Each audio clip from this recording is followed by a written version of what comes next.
Good evening. Department of Information, Communications and Technology Secretary Ivan Uy says President Bongbong Marcos has expressed his impatience over the delays in the rollout of national IDs, adding that the agency is addressing the issue.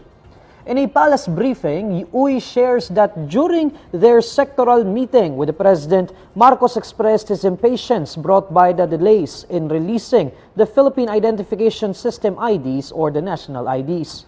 So a lot of delays have already happened, and there are many of our countrymen who have been complaining that up to this date they have not yet received their national ID.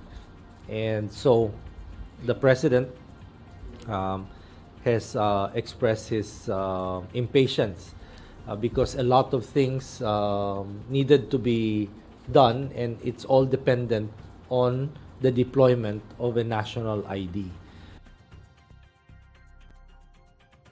To address the delays in the deployment of physical Phil IDs, Uy says the DICT is working on releasing digital versions of it by accessing the database of the Philippine Statistics Authority. According to Uy, the release of the digital IDs would be parallel to the release of the physical Phil IDs. Uy says they hope to release the digital versions by year-end. So habang they're taking their time to do the physical printed ID, we will also deploy our digital ID dahil mas mabilis po ito. Ang objective po namin, sana may magandang Christmas gift ang ating mga kababayan that by end of the year, ma-deploy natin significantly yung digital ID.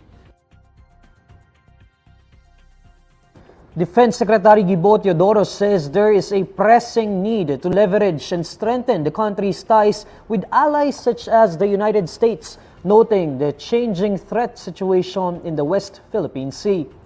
Before facing the Commission on Appointments, Teodoro tells reporters that there is a need for the Philippines to leverage its alliances, pointing out the changing threat situation in the disputed waters.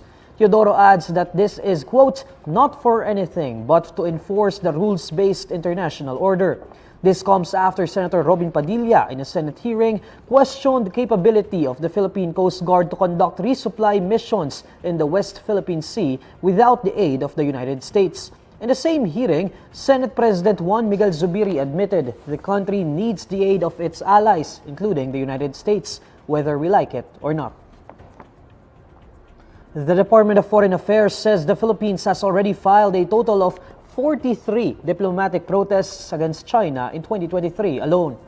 According to DFA spokesperson Teresita Daza, 43 protests against Chinese incursions in the West Philippine Sea have been filed so far in 2023. The DFA, however, did not provide any further information as well as when the latest protest was filed. Tensions between China and the Philippines have been increasing.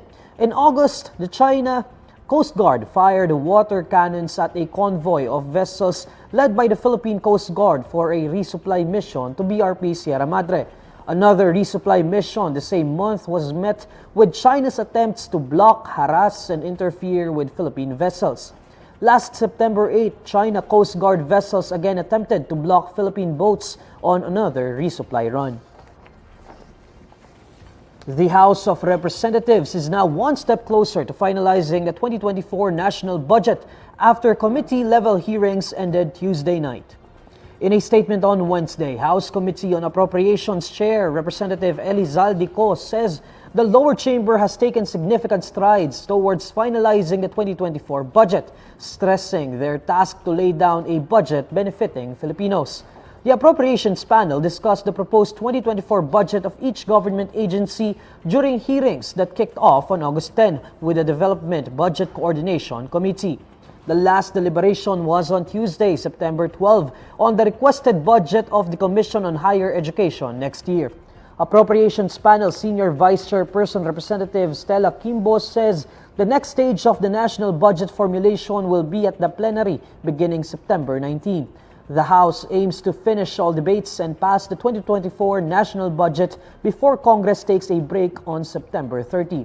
Kimbo says they vow to finish preparing the budget on time to avoid having a reenacted budget. The main witness to the alleged maltreatment of a domestic helper in Oriental Mindoro has allegedly survived an attempt to kill him.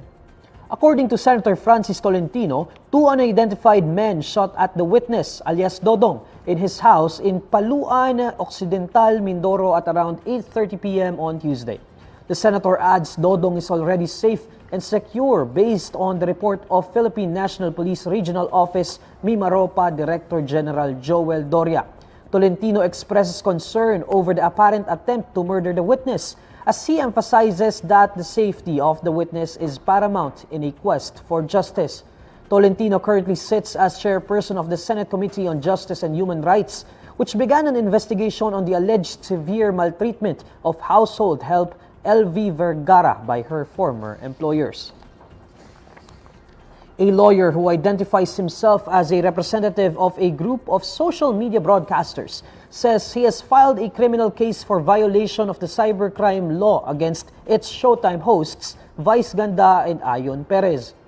In a statement, kapisanan ng mga social media broadcasters ng Pilipinas Inc. President Attorney Leo Olarte says the legal action is just the first of a series of cases that his group will file against violators of the Cybercrime Prevention Act of 2012.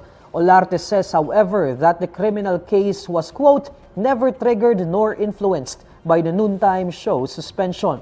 According to Olarte, kapisanan ng mga social media broadcasters ng Pilipinas Inc. is an independent private advocacy organization that is subservient to none except God, country, and the Filipino people. This year's edition of the MTV Video Music Awards is a mark of K-pop's growing dominance in the global music scene as Jungkook of BTS, Blackpink, Tomorrow by Together, and Stray Kids were among the artists who emerged as the event's biggest winners. The K-pop acts joined the likes of industry greats such as Taylor Swift, Nicki Minaj, and Shakira at the VMAs held at Newark's Prudential Center on Wednesday, September 13, Philippine time. Jungkook brings home his first VMA for Song of the Summer with his smash hit 7, while Blackpink bags Group of the Year and Best Choreography with Pink Venom. Both acts, however, were absent at the event. VMA's first-timer Stray Kids wins the Best K-pop award and performed their song S-Class in their signature explosive flair. Another K-pop act who made a fiery VMA's debut is fellow fourth-generation group DICT, who performed their new song Back for More with Anita. They also walk away with the Push Performance of the Year award with their song Sugar Rush Ride.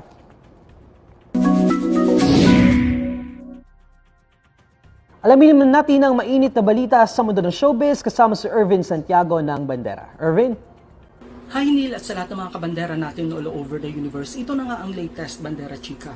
Maraming nakarelate sa naging karanasan ng aktres na si Matet De Leon habang nakapila sa PWD lane ng isang grocery store.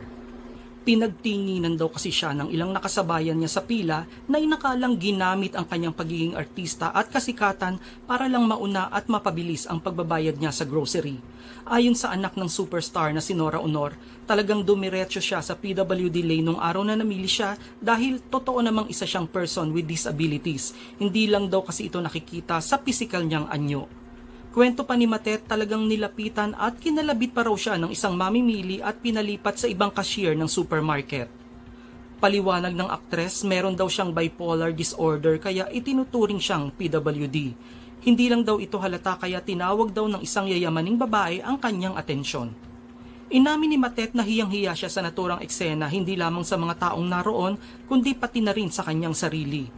Katwiran pa ng celebrity mom, pumila rin siya sa PWD lane dahil wala naman siyang kasunod na senior citizen o may visible disability.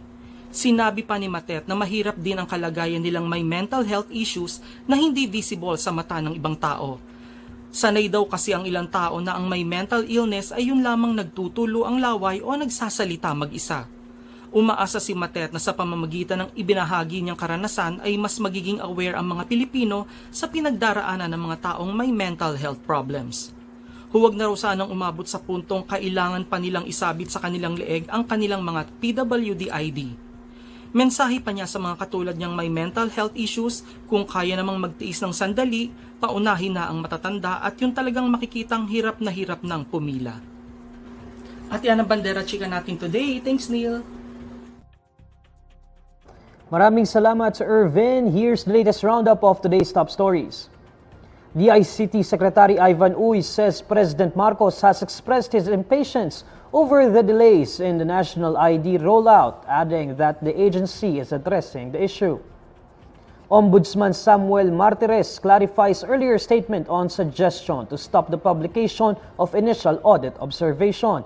He says he was referring to the annual audit reports and not the audit observation memorandum itself. And LTFRB says fuel subsidy for PUV operators and drivers set to be released today is already being processed by the Land Bank of the Philippines. And these are the stories you need to know today. I'm Neil Mercado. Follow INQUIRER.net on Facebook, Twitter, YouTube, TikTok, Instagram, and Reddit. For more stories, visit INQUIRER.net. Good evening.